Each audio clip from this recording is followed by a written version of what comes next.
দেখতে পাচ্ছ মাজারও পুরো কালার শেষ ভাই, পুরোটা তেল হয়েছে। এইগুলোর মধ্যে আমাদের শরীরের পক্ষে কোন জিনিসটা সবচেয়ে ক্ষতিকারক? ফার্স্টে আমাদের কাছে আছে অ্যাপি আর মাজা, তারপর আমাদের কাছে আছে তরমুজ, তারপর আমাদের কাছে আছে একটা দামি কোম্পানির কেক আর এবং একটা লোকাল কোম্পানির কেক।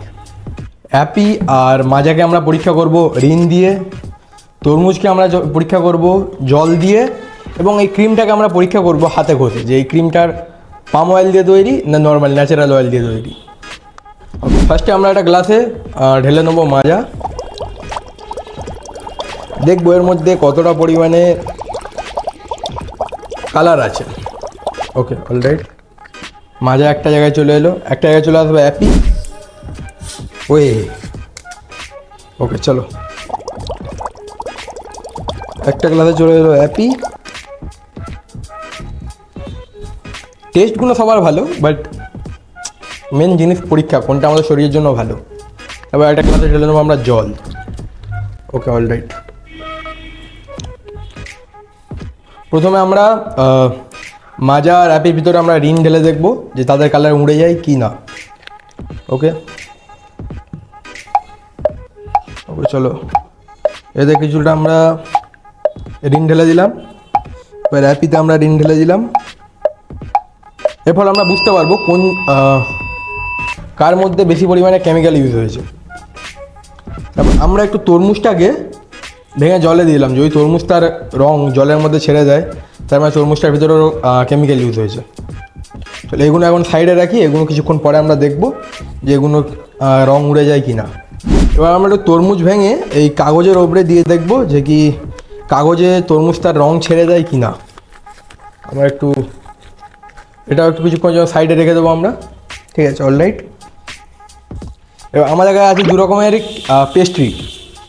ফার্স্টে বেলা আছে আমাদের নিউ অ্যামেরো থেকে নিয়ে আসা পেস্ট্রিটা, যেখানে ভালোই ক্রিম আছে, এবং এটা আমাদের একটা লোকাল শপের পেস্ট্রি।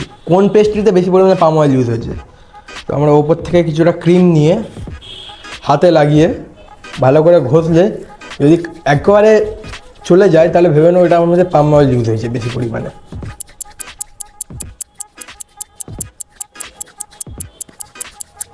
ভাই, পুরোটা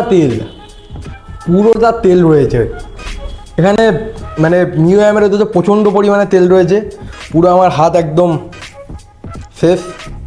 এবার আমরা একটু হাতটা মুছে নিই, তারপর আমরা এই কেকটা টেস্ট করবো, এবার ট্রাই করবো, সরি টেস্ট বলছি। টেস্ট সবার ভালো, এখানে যে কটা আছে সব জিনিসের টেস্ট ভালো, বাট আমাদের মেন টার্গেট হচ্ছে কোন জিনিসটা শরীরের পক্ষে ভালো সেটা দেখা। ওকে, এটা আমাদের লোকাল শপের। বা এটা এটা ঘষতেই চলে গিয়েছে পুরোটা, তবু ওটা যেতে টাইম লেগেছিলো, এটা ঘষতেই পুরো চলে গিয়েছে। দেখো ভাই, এটা তো আরও বেশি, মানে এটা ঘষতে সঙ্গে সঙ্গে পুরো শেষ। আর কাগজটারও তোমরা হাল দেখতে পারো, কাগজটাও একদম মানে কি বলবো, এমন একদম তেল হয়ে গিয়েছে। ওকে, চলো এবার আমরা দেখবো আমরা যে কোল্ড ড্রিঙ্কস দুটো রেখেছিলাম সেই দুটো। ওকে, এর মধ্যে অ্যাপির পুরো কালারটা উড়ে গিয়েছে, অ্যাপির মধ্যে কোনো কালার নেই, অ্যাপি অলরেডি পুরো একদম সাদা হয়ে গিয়েছে।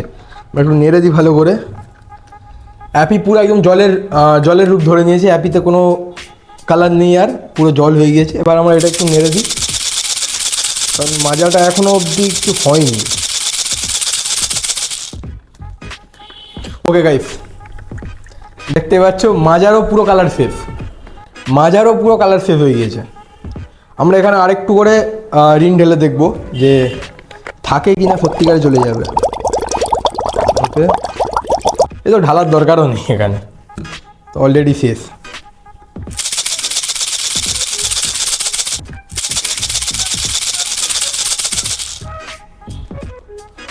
তোমরা দেখতে পাচ্ছ গাইস, মানে এখানে আমাদের যে ফ্লেভারের নামে যে কালার ইউজ হচ্ছে সেগুলো আমাদের জন্য কতটা ক্ষতিকারক, সেগুলো আমাদের রিন পড়তেই সেগুলো একদম উড়ে যাচ্ছে সে রঙগুলো। এরপরে আমরা একটা জলে তরমুজ ডুবিয়ে রেখেছিলাম, আমরা দেখবো তরমুজের অবস্থা কীরকম। ওকে, তো গাইস তোমরা দেখতেই পাচ্ছ আমরা যে জলে তরমুজটা ডুবিয়ে রেখেছিলাম সে জলটা খুব বেশি তো নয়, অল্প অল্প তরমুজ থেকে নিজের কালার নিয়েছে, খুব বেশি কালার নেয়নি, তরমুজ থেকে অল্প অল্প নিজের কালারটা নিয়েছে। এবং আমরা যে কাগজে তরমুজ রেখেছিলাম, কাগজটার হাল দেখুন, কাগজটা পুরোপুরিভাবে লাল হয়ে গেছে, মানে তরমুজ থেকে পুরোপুরিভাবে রঙটা আমাদের এই কাগজে চলে এসেছে। আমরা এখন ঘষলে বুঝতে পারবো, দেখুন পুরোপুরিভাবে রঙ উঠছে।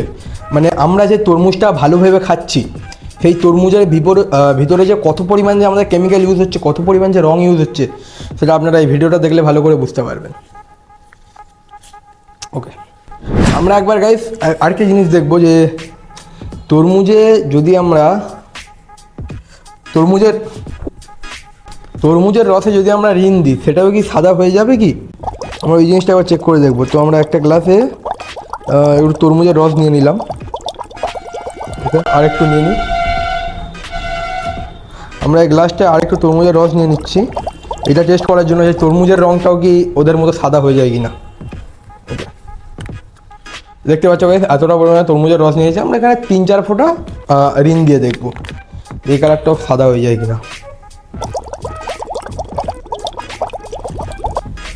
ন্যাচারাল কালার হয়ে যাবে না, ন্যাচারাল কালার ছাড়া যদি কালার হয় তো ওই কালারটাও সাদা হয়ে যাবে।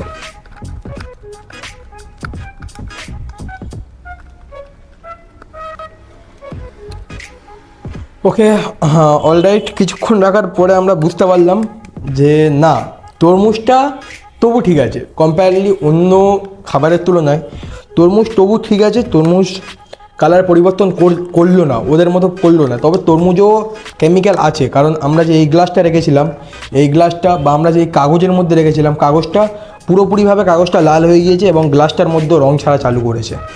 অর্থাৎ আমরা যখন তরমুজ কিনবো, আমরা দেখে কিনবো যে কোনটা কি। আর সোজা গল্প তো এইসব ড্রিঙ্ক থেকে আমাদের দূরে থাকা দরকার, এমন প্রচুর পরিমাণে কেমিক্যাল ইউজ হচ্ছে। এবং এমনকি এইসব পেস্ট্রি, এইসব ফাস্ট ফুড পেস্ট্রি থেকে আমাদের দূরে থাকা দরকার, এগুলোতে প্রচুর পরিমাণে কেমিক্যাল ইউজ হচ্ছে। তো গাইস, আজকের ভিডিওটা এত দূর। আপনার যদি ভিডিওটা ভালো লাগে, ভিডিওটাকে একবার শেয়ার করে দিয়ে লাইক করে দেবেন এবং সাবস্ক্রাইব করে দেবেন চ্যানেলে নতুন থাকলে, এরকম আরও ইন্টারেস্টেড কন্টেন্ট পাওয়ার জন্য।